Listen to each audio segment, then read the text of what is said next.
New York university में एक छोटी सी मस्जिद बनी हुई थी, उसमें एक मिस्री लड़के ने नमाज पढ़ाई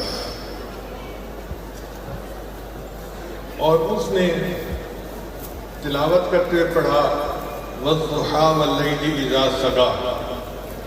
तो जद्दा को गद्दा कहते हैं और सजा को उसने सगा पढ़ा।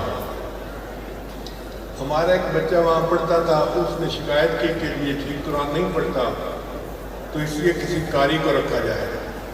यूनिवर्सिटी वालों ने कहा 40,000 नुस्खे कुरान मजीद के इकट्ठे किए जाएँ, मुख्तलिफ मुल्कों से नुस्खे कुरान मजीद के इकट्ठे किए जाएँ, मुख्तलिफ मुल्कों से, मुख्तलिफ शहरों से, देहातों से, कहीं ना कहीं तो प्रिंटिंग में कोई फ़र्क होगा, तो हम कह देंगे देखो तुम्हारे कुरान की हिफाजत नहीं है।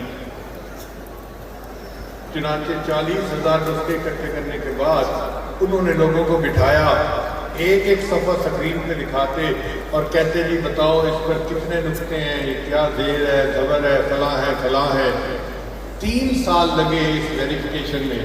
3 सालों के बाद वो इस नतीजे पर पहुँचे कि कुरान मजीद के किसी भी नुस्खे में कोई एक हर्फ का भी फ़र्क नहीं। अल्लाह ताला ने कुरान मजीद की जो हिफाजत करवाई।